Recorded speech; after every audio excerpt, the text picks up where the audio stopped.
서민들의 계좌가 녹아내리고 있습니다. 무자비한 자본시장에서 서민들의 피 같은 노후자금, 생활비가 사라지고 있습니다. 국내 증시 폐장일인 12월 30일 코스피가 2399.49로 코스닥은 678.19로 마감했습니다. 상반기 3,000피에 대한 기대가 커졌던 것이 무색하게 코스피는 결국 2400선을 내준 채 2024년을 마무리했습니다. 2024년은 한국 증시 역사상 최악의 해로 기록됐습니다.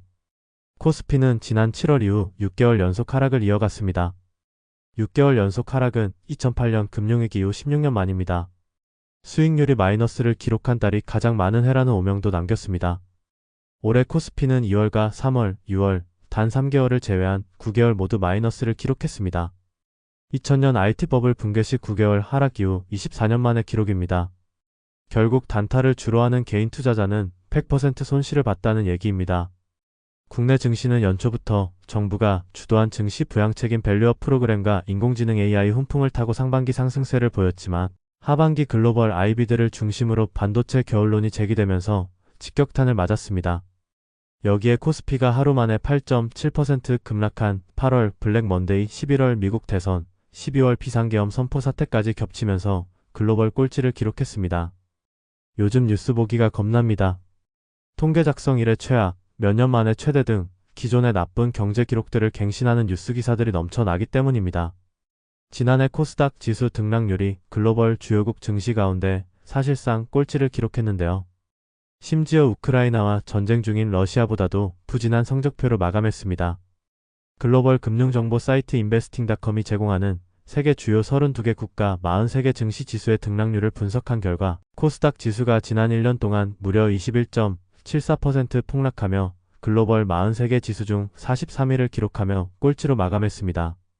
심지어 3년 넘게 우크라이나와 전쟁을 치르고 있는 러시아 RTSI 지수보다도 낮은 수치입니다. 러시아 RTSI 지수는 마이너스 17.56% 하락하며 코스닥보다 앞선 42위를 기록했습니다. 전쟁 중인 러시아보다 더 하락한 코스닥은 뭐죠? 마이너스 9.63%를 기록한 코스피 지수 역시 43개 지수 중 38위에 그치며 겨우 꼴찌를 면했습니다. 주변국의 증시와 비교하면 국내 증시 저평가 현상은 더욱 두드러집니다. 일본의 니케이 지수도 19.22% 상승해 8위를 기록하였고 홍콩 항생 지수도 17.56% 상승하며 12위를 기록하는 등 대만, 일본, 홍콩, 중국 등 아시아 국가들은 모두 두 자릿수 수익률을 기록했습니다. 한국 증시와 함께 신흥시장으로 분류되는 대만의 자취안 지수도 29.33% 오르며 글로벌 지수 중 수익률 5위를 기록하였고 인도의 센섹스 지수 역시 8.25% 상승하며 25위를 기록했습니다. 이제는 밀리다 대만, 중국, 인도에까지 밀리고 전쟁 중인 러시아보다 더 추락하고 있습니다. 미국 증시와의 수익률 격차는 비교 불가입니다.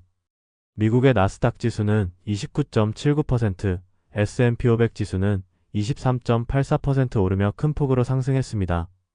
특히 S&P 500 지수와 코스피 지수의 수익률 격차는 33.47%로 벌어지면서 닷컴 버블 붕괴로 글로벌 증시가 폭락했던 지난 2000년 40.7% 이후 최대 격차로 벌어졌습니다. 코스피보다 수익률이 낮은 국가는 자국 통화 가치의 하락세를 맞았던 41위 멕시코와 브라질입니다. 멕시코의 S&P/BMV IPC 지수는 트럼프 대통령 당선 이후 관세 리스크가 부각되면서 14.9% 하락했고 브라질도 확장 재정 우려로 헤아라 가치가 급락하면서 보베스파 지수도 10.36% 내려앉았습니다. 우리나라가 어쩌다 이런 후진국 수준으로 추락하였는지 참 기가 막힙니다. 블룸버그가 집계한 세계 주요국 93개 지수 중 코스피가 92위, 코스닥이 93위를 차지했습니다. 하반기 최하위권에 머물던 순위는 12월 3일 비상계엄 사태를 계기로 꼴찌를 확정 지었습니다. 그러면 지난 1년간 국내 주요 투자 주체인 외국인과 개인의 투자 수익률은 어떨까요? 매 개인은 수익률 꼴찌를 차지했는데요. 2024년은 달랐을까요? 2024년도 마찬가지로 개인이 꼴찌를 기록했습니다. 올해 개인 투자자들이 투자한 종목 대부분이 마이너스 수익률을 기록했습니다. 개인이 가장 많이 사들인 종목은 삼성전자로 무려 12조 922억 원 어치를 담았으나 주가는 32.23% 폭락하였습니다. 개인이 많이 투자한 주요 종목은 삼성 SDI 마이너스 47.56%, LG화학 마이너스 49.9% 둘 다 배터리 관련주로 반토막 났습니다. 하나솔루션, 네이버, 호텔신라, JYP도 손실을 기록했습니다. 개인 투자자 순매수 상위 10개 종목 중 플러스 수익률을 기록한 곳은 SK하이닉스 22.9%, 엔캠 67.17%, 하나오션 48.8%로 단 3개 기업에 불과합니다. 10개 종목 가운데 7개 종목이 하락세를 보이면서 개인 순매수 상위 종목 평균 수익률은 마이너스 13.58%로 집계됐습니다. 코스피 수익률 마이너스 9.63%를 한참 밑도는 수준입니다. 정말 처참합니다. 수많은 서민들의 피같은 퇴직금과 노후자금, 생활비가 녹아내렸습니다. 반면 외국인 투자자들의 순매수 상위 10개 종목 가운데 무려 9개 종목이 플러스 수익률을 기록하였습니다. 삼성물산 한 종목이 유일하게 하락한 종목으로 11.35% 하락하였습니다. 외국인 투자자 상위 10개 종목의 평균 수익률은 무려 89.06%로 집계되었습니다. 외국인 순매수 상위 종목 중 가장 높은 수익률을 기록한 건 HD현대일렉트릭입니다. 미국 인공지능 AI 데이터 센터 증설의 전력 수요가 급증하면서 변압기 수요도 강세를 보인 덕분입니다. 1월 초 82,200원에 출발한 HD현대일렉트릭은 이날 382,000원의 거래를 마감하며 무려 365% 수익률을 기록했습니다. 지난 11월 12일에는 장중 41만 3,500원까지 오르면서 연고점을 새로 쓰기도 했습니다. HD현대일렉트릭은 2024년 수익성이 대폭 개선되며 연간 매출과 수주가 목표치를 뛰어넘을 것이라는 전망이 나옵니다. 코스피 지수가 마이너스 9.63% 기록하고 코스닥은 무려 21.74% 폭락으로 전세계 꼴찌 수익률을 기록한 상황에서도 외인은 무려 10종목 중 9종목이 플러스를 기록하며 무려 89%라는 기념비적인 수익을 기록했습니다. 정말 엄청난 수익률입니다. 개인은 10종목 중 7종목 마이너스, 수익률이 마이너스 13.58%인데 말이죠. 이 정도면 개인은 주식 투자를 하지 않는 게 돈을 버는 겁니다. 개인들의 피같은 퇴직금과 생활비를 외국인에게 가져다 바치는 꼴입니다. 2024년 한 해 동안 국내 주식시장에서 가장 수익률이 높은 종목은 어떤 주식들일까요? 2024년 유가증권 시장에서 가장 높은 수익률을 기록한 종목은 376.9% 상승한 HD현대일렉트릭인데요. HD현대일렉트릭은 외국인이 가장 많이 샀고 최고 수익을 안겨준 종목인데 동시에 코스피 수익률 1위도 차지했습니다. 국내장은 자본과 정보 지식으로 무장한 외국인의 놀이터입니다. HD현대일렉트릭은 전력 변압기, 고압 차단기 등을 제조하는 회사입니다. 2022년에는 신재생에너지용 전력 변환기기 강소기업인 HD현대플라스포를 인수해 전력 변환 시장을 공략하고 있습니다. 최근 미국 내 신재생에너지 투자 확대와 AI 데이터 센터 증설로 인한 전력 수요가 급증하며 변압기 수요도 급증하였기 때문입니다. HD현대일렉트릭의 수주 잔고 중 북미 비중은 약 60%로 추정되며 올 3분기 기준 북미 매출 비중도 36% 수준으로 파악됩니다. 유가증권 시장에서 두 번째로 높은 상승률을 보인 종목은 삼양식품입니다. 삼양식품은 한 해 동안 무려 226.2% 상승했습니다. 삼양식품은 불닭볶음면이 미국 젠지세대의 매운맛 챌린지를 통해 인기를 끌면서 강세를 보였습니다. 실제 실적도 급증했습니다.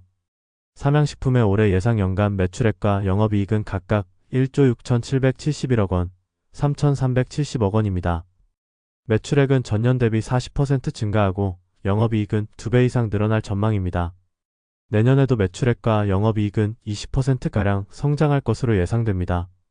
이 밖에 도널드 트럼프가 미국 대통령에 당선되며 석유천 연가스 개발 및 생산 수혜 예상 기업으로 S&T 에너지가 202% 상승했고 로봇, 반도체, 원전 등의 사업이 기대되는 두산이 175% 상승했고 미국 전력 인프라 시장 수혜 예상 기업 가온전선이 165%로 높은 상승률을 기록했습니다.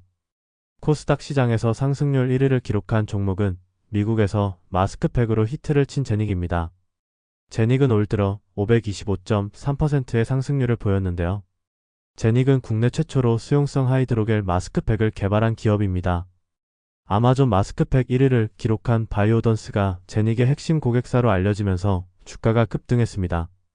미국 내 K뷰티 유통 전문기업 실리콘투도 317.6% 오르며 코스닥 상승률 4위를 차지했습니다. 실리콘투는 K뷰티 브랜드 제품을 자사 플랫폼 스타일 코리안을 통해 전 세계 약 160여 개 국가에 판매하는 기업입니다. 2차 전지 복합 동방 및 글라스 기판 사업을 신사업으로 추진 중인 태성이 468%로 2위를 차지했고 이재명 대표 테마주로 엮인 오리엔트 전공이 392%로 3위를 차지했습니다. 2차전지 전해액 제조사 엔캠과 리튬이온 생산 및 소재 유통 사업을 추진한 중앙첨 단소재가 277% 상승률로 5위를 기록했습니다. 올해 국내 주식시장 하락장에서 빛난 것은 방산과 조선, 전력기기 등 미국 관련주들입니다. 키워드는 미국 시장입니다. 이들 기업은 미국 트럼프 행정부가 들어서면 더 큰 수혜를 볼 것으로 전망됩니다. 반면 한국 증시를 떠받치던 반도체와 2차전지는 폭락을 했습니다. 현재 코스피의 12개월 후 주가순 자산 비율은 0.9로 최저점입니다. 즉 PBR1이 프리미엄은커녕 주가가 장부 가치에도 못 미친다는 뜻입니다. 지난 10년간 코스피의 12개월 후행 PBR이 0.9배를 하회한 것은 5차례에 불과합니다. 또한 코스피는 지난 8월 블랙먼데이, 11월 트럼프 당선 이후 급락, 12월 비상계엄까지 3번에 걸친 2400대 초반의 3중 바닥을 확인하는 구간에 있습니다. 모멘텀이 마련되면 예상외로 빠른 반등도 나올 수 있습니다. 코스피가 역사적 저평가 수준인 만큼 더 크게 낮아지기는 어려울 것으로 판단됩니다. 따라서 가지고 계신 분들은 보유하고 계셔도 될 것 같습니다. 현재 주식시장은 무서워서 팔면 안 되고 흥분해서 사도 안 됩니다. 비상계엄이 선포된 이후 국내 시장에는 공포가 확산돼 있습니다. 공포에 휩쓸리기보다 실적에 상관없이 폭락한 우량 종목을 분산 투자로 매입하며 대응해야 할 단계입니다. 미국 시장이 조정받으면 세계 최대 시장인 미국 시장의 상당 부분 자산을 분산 투자하는 것도 좋은 방법입니다. 특히 워런 버핏도 강력 추천한 미국 지수를 추종하는 인덱스 펀드에 투자하는 것도 좋은 방법입니다. 국내 주식시장에서 개미 투자자를 아마추어, 외국인 투자자를 프로 투자자로 비유합니다. 대규모 자본과 투자에 대한 전문 지식과 경험으로 무장한 외국인 투자자를 아마추어, 개미 투자자가 상대하는 건 마이크 타이슨을 이길 수 있다고 도전하는 어린아이와도 같습니다. 무자비한 자본시장에서 서민들의 피 같은 노후자금, 생활비가 사라지고 있습니다. 경제 공부를 통해 여러분의 피 같은 자산을 지키시기 바랍니다. 김부자TV가 함께하겠습니다. 2024년 한 해 수고하셨습니다. 새해 복 많이 받으세요. 감사합니다.